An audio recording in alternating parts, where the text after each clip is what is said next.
Asanteni sana. The man of the moment, AG Speaker Emeritus, the Honorable Justin Bidan Muturi, Your Excellency, Kalonzo Musyoka, and all dignitaries present. Mine is just to say congratulations to JB for the great book that he has put together, The Fight for Order.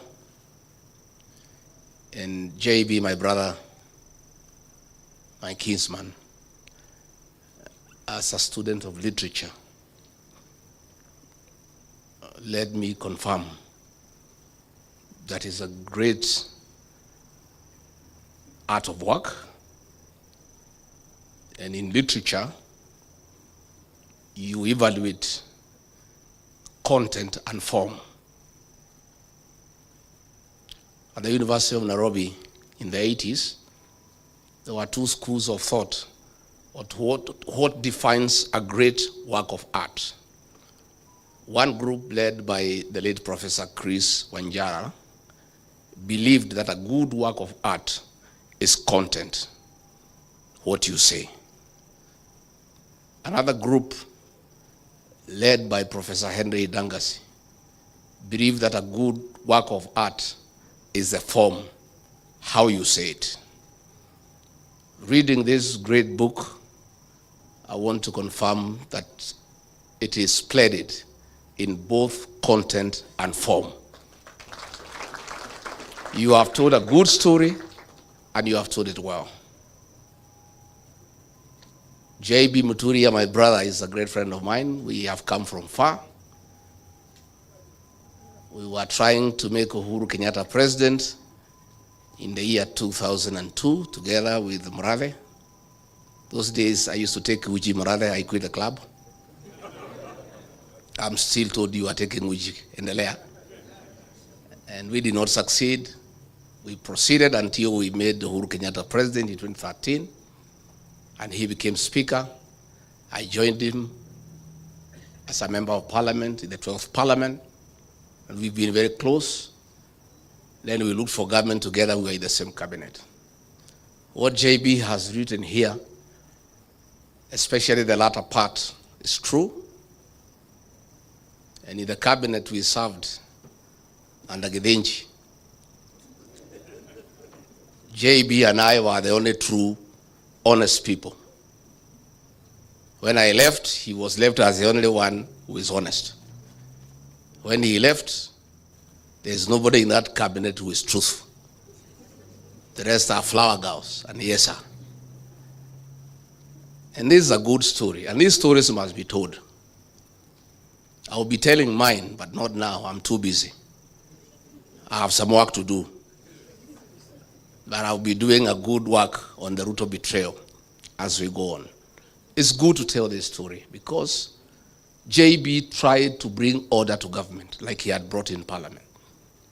And JB was a good speaker.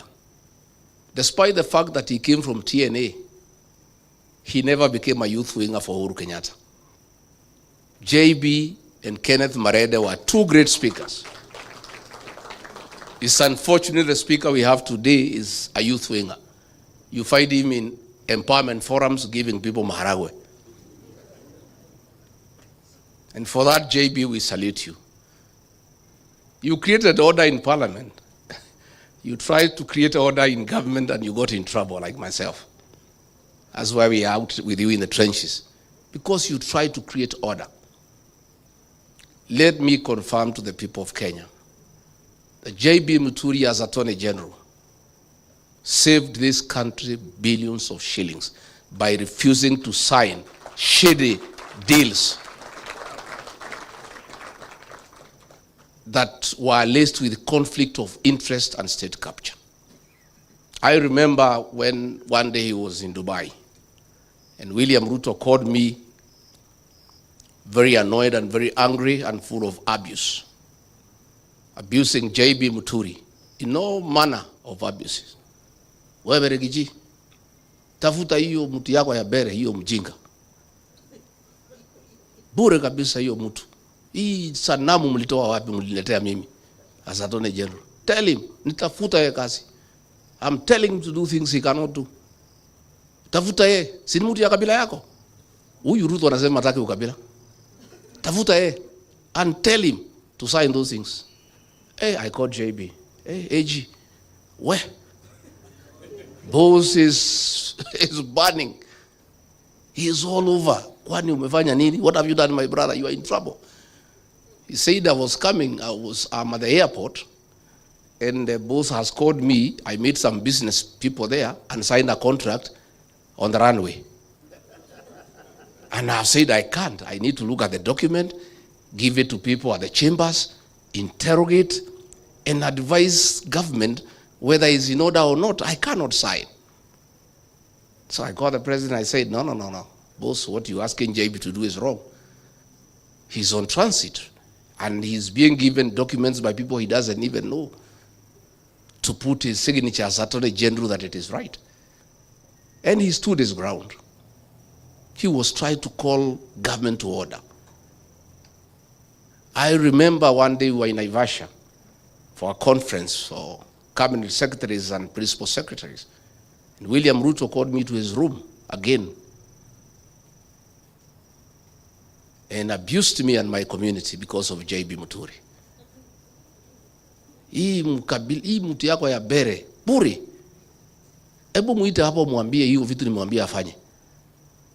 And he should not tell me anything. I'm the president. I am not a lawyer, but I'm the president. What I want must be done in this country. Can you look for him and you get back here uniambie? So nikatafuta JB, nikaita yeye kwa room yangu. JB, again wewe, you have robbed my boss the wrong way. What's the problem? JB said he is asking me to sign a deal to buy land with the funds from the Settlement Trust Fund, SFT, for putting up an industrial park. This fund, by law, you can only buy land to settle squatters, to settle Kenyans who are landless. You cannot use it to buy land for any other purpose. I cannot do it as Attorney General. Please tell him I will not do it. So I went back to him, I said, it cannot be done. And he has explained to me, and I agree 100%. So when JB Muturi says we need to call the country to order, he has lived those words. And he was my soulmate in cabinet, because he was only the truthful person who is fearless. One day, when they are in cabinet committees, the president had tasked his tribesmen there in cabinet to keep him informed on the deliberations in cabinet committee by text. So if the direction a debate is taking is not going his way, especially in issues he is conflicted, he would send you a text and tell you how to take the conversation. So JB looked for me and we agreed what to do. Himself and myself, we will leave our phones away so Ruto cannot reach us. By the time he has been told what he wanted is not going the right way, to a petition. And he has told you, I would say, I rose finance bill, everybody. Oh, mkubwa ni mzuri. I said, boss, this thing cannot be accepted by the people of Kenya, and we'll have an egg on our face. Kenyans will not take this finance bill. He took me to task. I said, no. I told the Secretary to Cabinet, Masi Wajau, put it on record for posterity. I have said, no, it will not work. So when it did not work, we went to Cabinet. I wanted to revisit the matter, akakata. I said, boss, can we go back to what I had said? After the agencies brought a problem. The worst, of course, is when JB's child was abducted by the National Intelligence Service. And he called me, William Ruto was out of town, and said, Deputy President, my son has been abducted. I'm talking to everybody, they are taking me in circles. This is not acceptable. And for your information, if your child is missing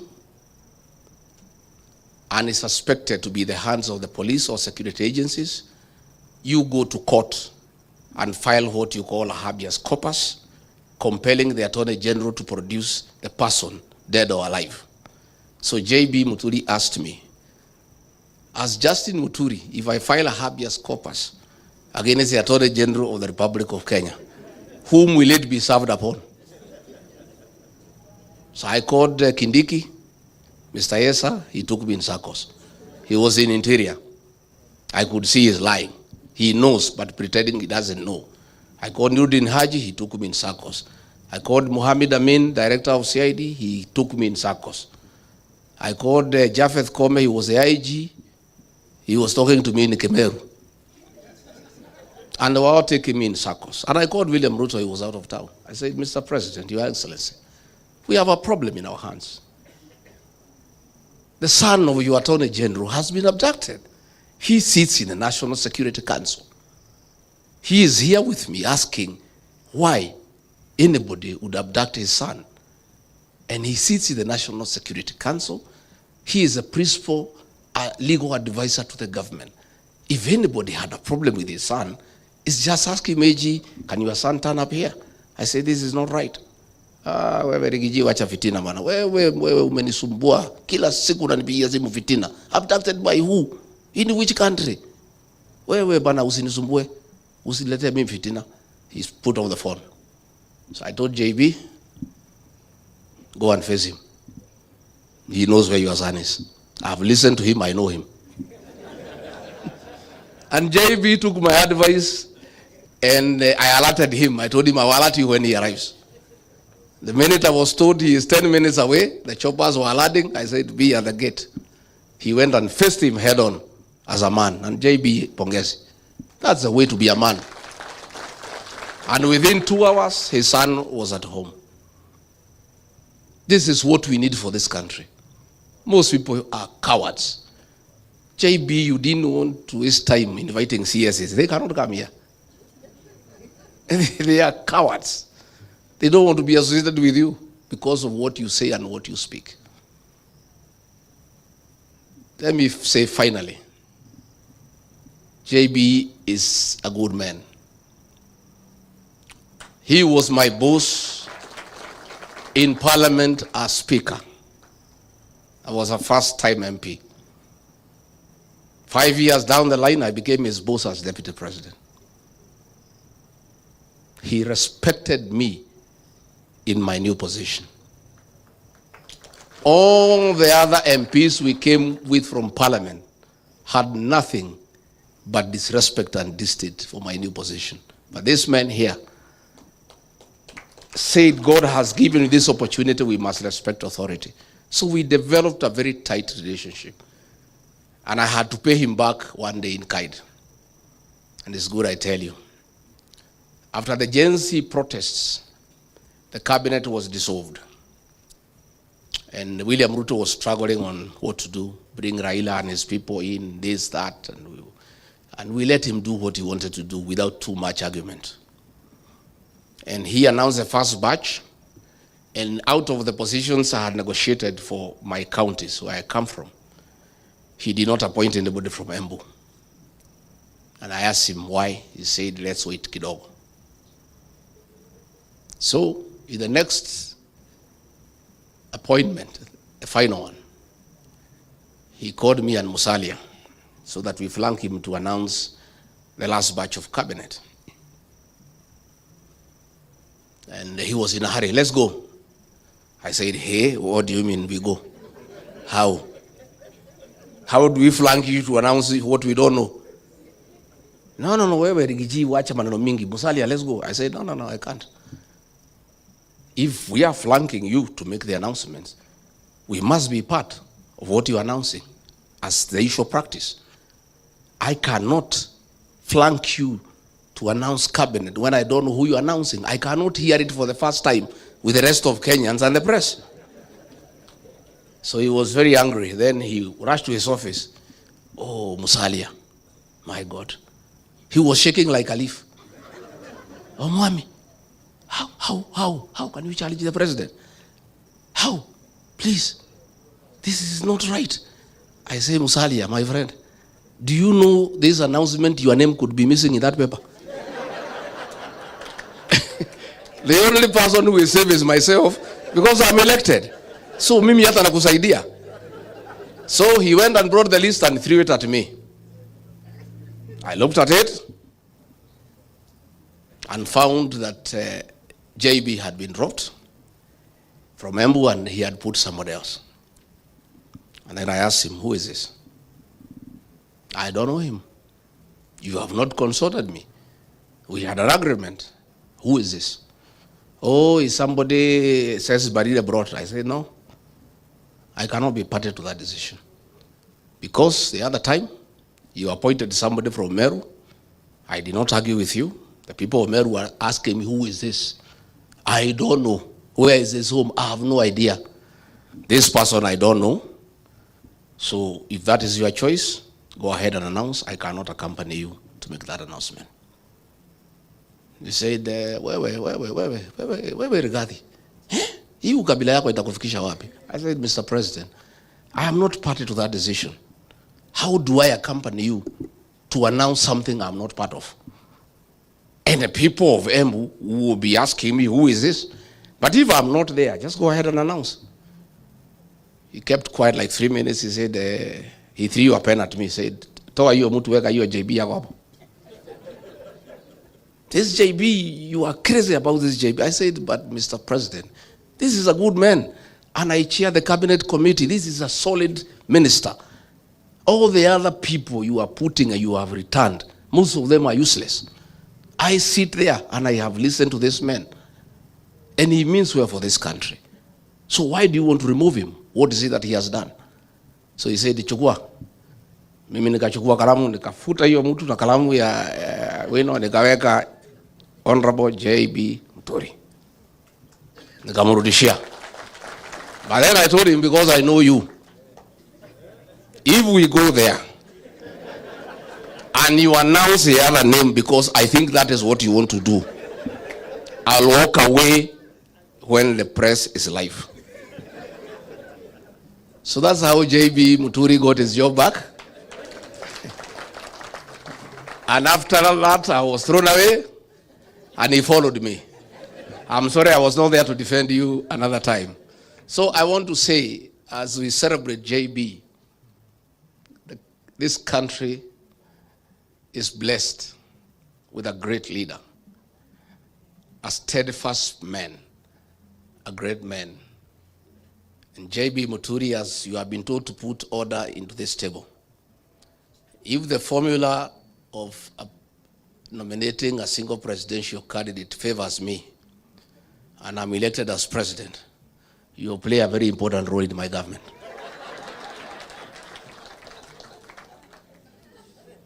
And for having been kind to me, when you asked me to step down my candidate with Senator Lene Kivuti, our senior elder, you know, in our community, we have seniority of elders.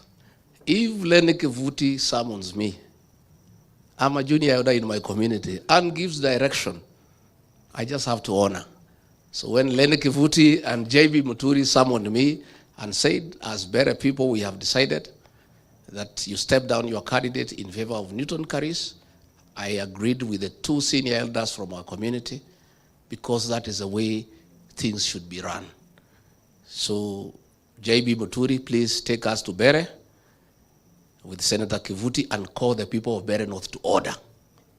Because Kasongo has put 300 million shillings so far in that by-election. Senator Lene Kivuti, you must lead us there to rubbish that money in 6 hours. And in Bere North is where William Ruto must be taught how to put communities to order.